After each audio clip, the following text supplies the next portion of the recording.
What if we told you that Uzbekistan harbors shocking secrets that are sure to leave you utterly speechless? Join us as we peel back the layers and unveil 10 eye-opening taboos about Uzbekistan that you never knew existed.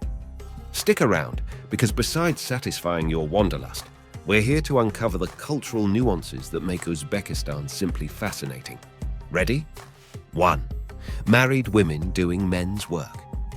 In the heart of this taboo lies the unwritten rule that married women should refrain from undertaking tasks considered as men's work. This spans a spectrum of hard physical labor, such as gardening, to even communication with other men, like when buying meat at the local market.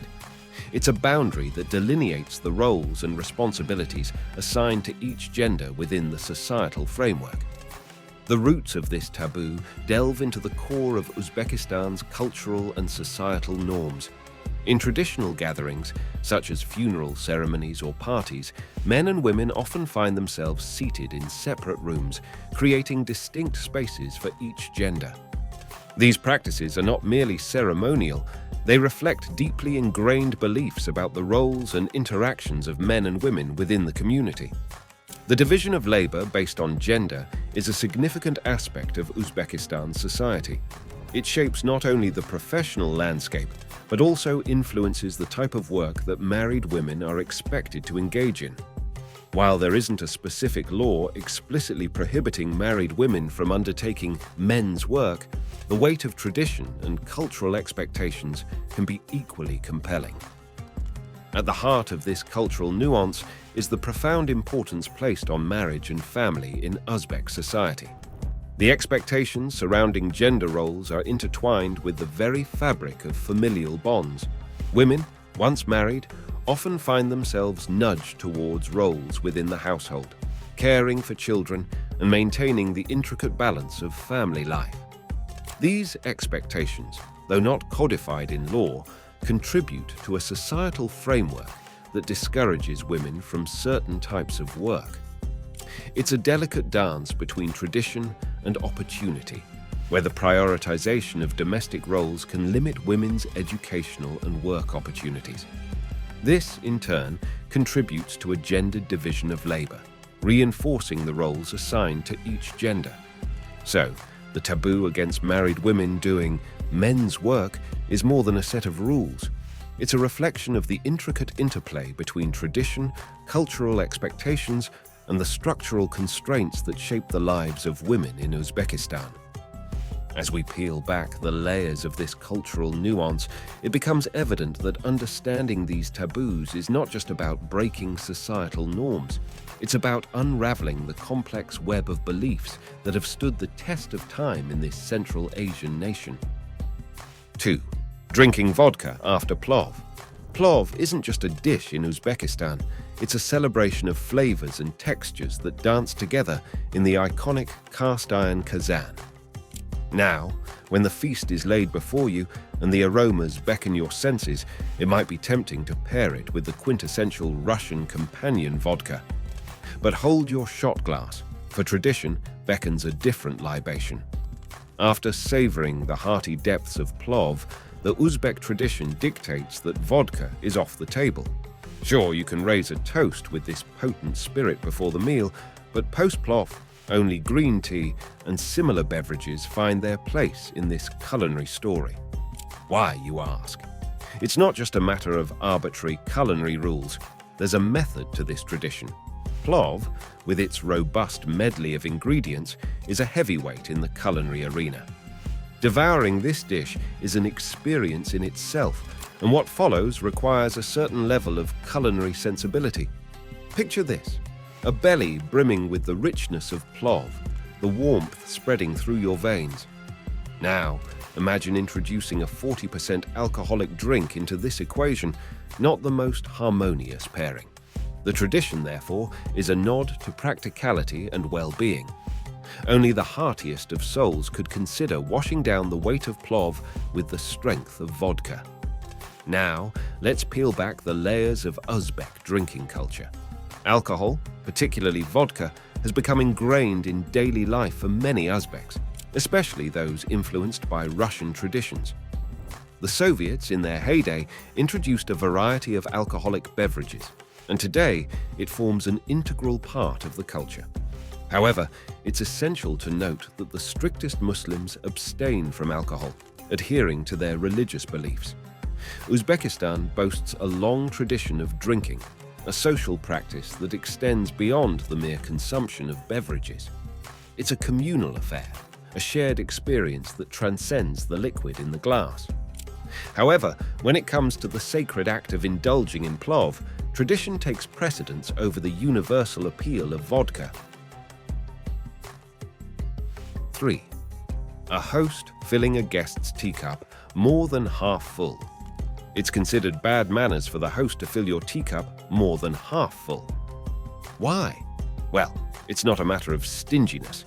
It's a subtle and culturally loaded communication. In Uzbek culture, this act carries a nuanced message. Filling a guest's teacup more than half full implies a desire for the guest to leave. Now, before you jump to conclusions, let's unravel the cultural intricacies behind this seemingly unusual custom. The belief is rooted in the idea that the more a guest requests something from the host, the more it reflects respect towards the house and the hospitality offered.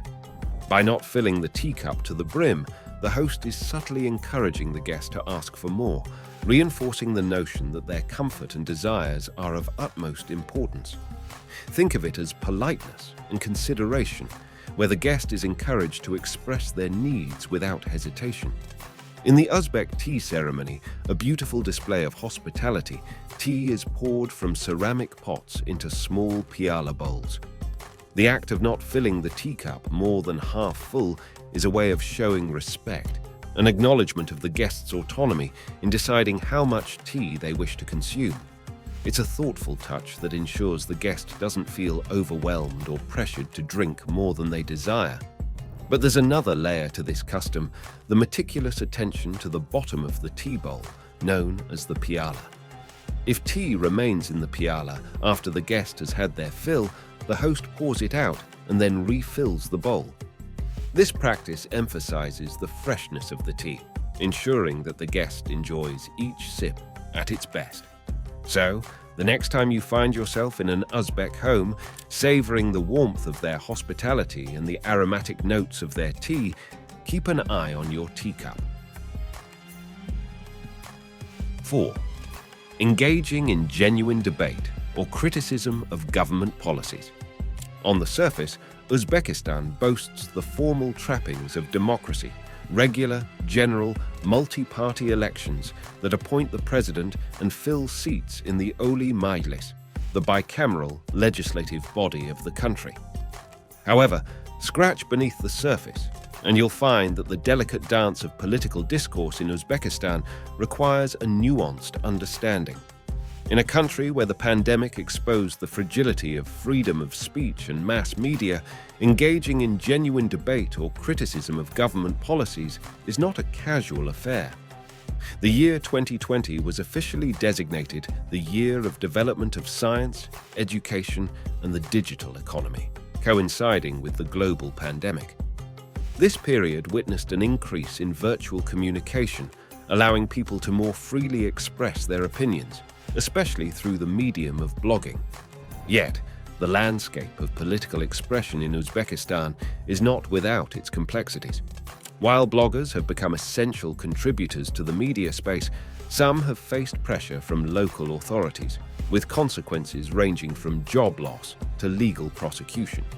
Critical discussions, particularly on television and official websites, remain restricted. Nevertheless, amidst these constraints, there exists a cadre of relatively independent journalists, analysts, and websites that publish measured critical material. Interestingly, on the ground, the sentiment among locals seems to be generally positive. Many are content with the current state of affairs and appreciate the benefits brought about by their current leadership. However, this satisfaction is coupled with a reluctance to delve into political discussions as the prevailing cultural norm encourages individuals to stick to lighter topics. 5. Public displays of affection. In this predominantly Muslim country, the act of expressing love in public is not merely a cultural quirk, but a tightly held taboo. Uzbekistan's Islamic influence shapes a conservative viewpoint that views public displays of affection through a particular lens. Far from being a casual observance, PDAs are seen as breaches of societal norms, regarded as morally objectionable actions that defy cultural expectations. The prevailing sentiment suggests that matters of the heart should be kept private, shielded from the public eye. This conservative stance poses considerations for travelers. In a country where anti-discrimination laws are virtually absent, openly expressing affection in public can expose individuals to potential risks. The absence of legal safeguards against discrimination means that those who choose to challenge these unspoken norms may find themselves navigating unfamiliar and uncomfortable terrain. Adding to the complexity of the situation is Uzbekistan's stringent stance on homosexuality. Homosexuality is illegal under Uzbekistan law, and conversations around this topic are deemed taboo within local communities. This legal framework further intensifies the shadow cast over any public expression of same-sex affection, creating an environment where personal choices are subject to societal scrutiny. Beyond matters of the heart, Uzbekistan's stance on celebrating love takes an unexpected turn. For many years, the country tolerated the observance of Valentine's Day. However, in 2012, an internal decree issued by the Ministry of Education's Department of Enlightenment and the Promotion of Values banned the celebration of this romantic holiday. Instead, people in Uzbekistan commemorate the birthday of a national hero, Babur, a Mughal emperor. Valentine's Day, while not illegal, is strongly discouraged in favor of honoring Babur. This shift in celebration is a testament to the influence of cultural values over seemingly harmless expressions of love. The decree reflects a deliberate choice to redirect attention to a historical figure, emphasizing the significance of national pride over international celebrations of affection.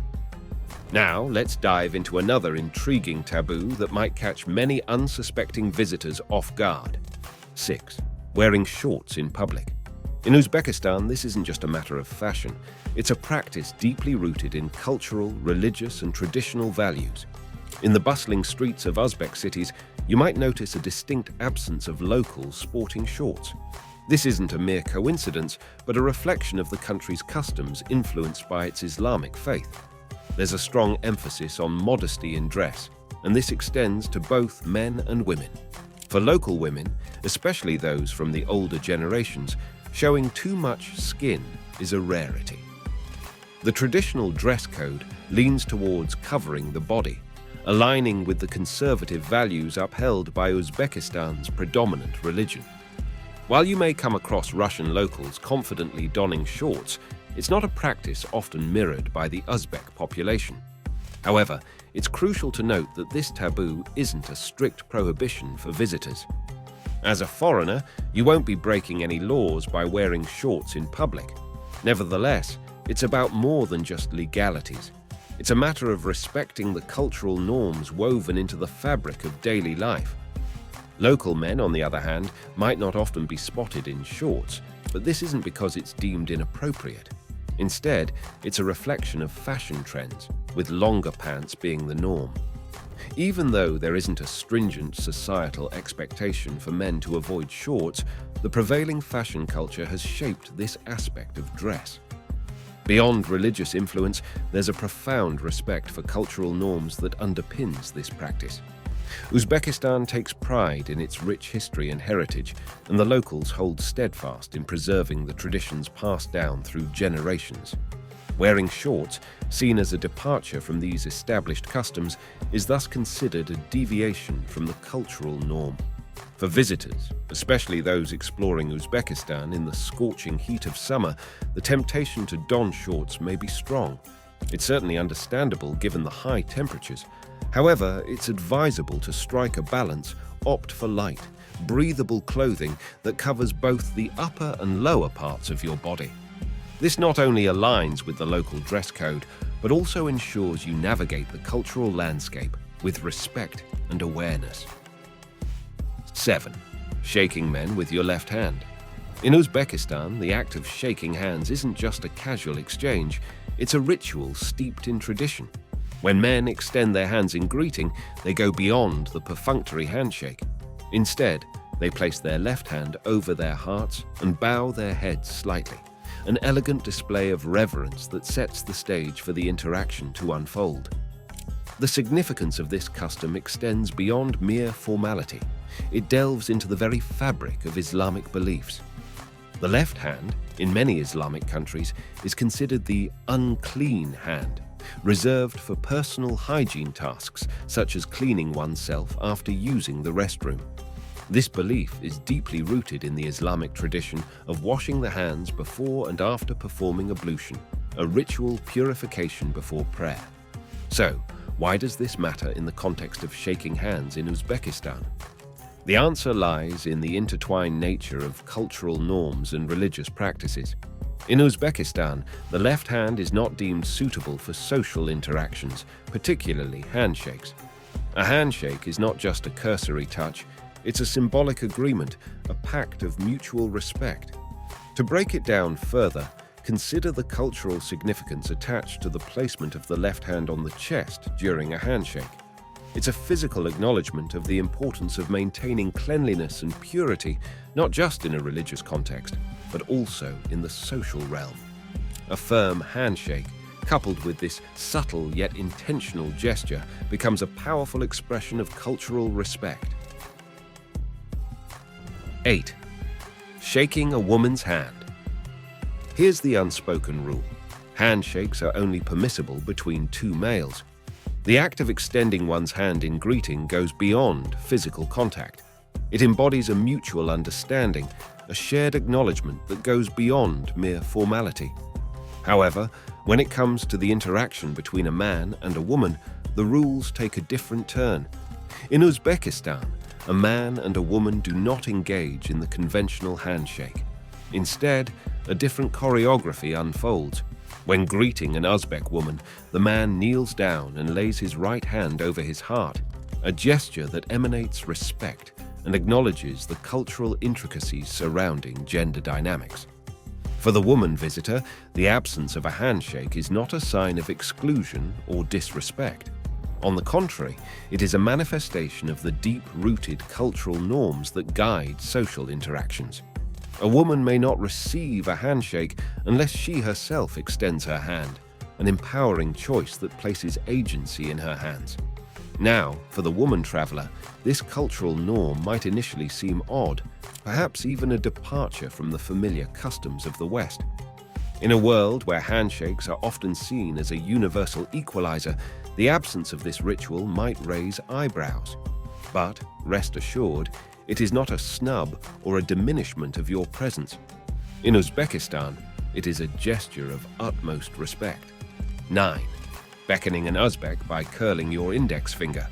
Now, you might be wondering, what harm could a simple gesture do? In Uzbekistan, this seemingly innocent motion holds deeper connotations, entwined with cultural norms and the profound respect embedded in their societal fabric. In many countries across Asia, signaling to someone by curling the index finger is more than just a faux pas. It's considered extremely insulting. Why? Well, this particular gesture is traditionally used to call a dog, not a human being. The curling of the index finger is an action that resonates more with the animal kingdom than with human interaction. So, what's the alternative? How should you beckon an Uzbek without inadvertently causing offense? The key lies in using the whole hand and arm. An open hand, fingers extended, gently waving is a gesture that says, "You are welcomed with open arms." It's a more expansive, inclusive motion that aligns with the cultural norms of Uzbekistan. The avoidance of the index finger curl isn't just a matter of politeness. It's a testament to the deep-rooted belief that every individual deserves to be treated with respect and dignity. It's an unspoken understanding that permeates through the cultural consciousness, creating a harmonious symphony of gestures that mirrors the rich culture of Uzbekistan. So, the next time you find yourself in the heart of Uzbek hospitality, let your hand extend in a way that reflects the warmth and inclusivity inherent in their culture. 10. Breaking local flatbread with a knife. Ever imagine that something as simple as breaking bread could be laden with cultural taboos? Well, in Uzbekistan, the way you handle their traditional flatbread is not just about table manners. It's a reflection of deep-seated beliefs. In this captivating land, the local flat cakes aren't sliced and diced with a knife. No, that would be a grave mistake. Instead, they are ceremoniously broken by hand at the commencement of a meal. But here's the kicker. It's not just about the act itself. It's about the sacred respect bestowed upon the bread. Uzbeks consider bread to be incredibly holy, and as such, it is surrounded by rituals and beliefs that extend beyond the simple act of consumption. You see, it's strictly forbidden to place the broken pieces of the flat cake face down. Why? Well, that's considered an irreverent attitude towards bread, a gesture that is far from trivial in Uzbek table decor. Bread, for the Uzbeks, is not just sustenance, it's a symbol of life and abundance. It holds such profound cultural significance that there are numerous rites associated with it. For instance, when a loved one embarks on a long journey, perhaps to the army, it's customary for them to eat a piece of this sacred bread before departure. The remaining portion is then carefully preserved until their return. Breaking bread in Uzbekistan is not just a culinary ritual, it's a heartfelt tradition, a connection between people transcending time and space. Moreover, the gravity of breaking bread extends to significant life events. Before a wedding, as the parents of the groom and bride come together to agree on the joint future of their children, they must break bread as a symbol of unity. In this act, the bread becomes a conduit for shared hopes and dreams, binding families in a cultural embrace. But perhaps the most intriguing aspect is the role of bread in making oaths. In Uzbekistan, the most solemn promises are sealed on bread. Breaking such an oath is considered the utmost betrayal, an act that carries heavy consequences in the eyes of the Uzbek people. It's a reminder that in this corner of the world, the significance of breaking bread goes far beyond the literal act. It's a covenant, a connection, and a commitment. And with that, we've come to the end of this video. Thanks for watching, and be sure to tune into our next exciting video.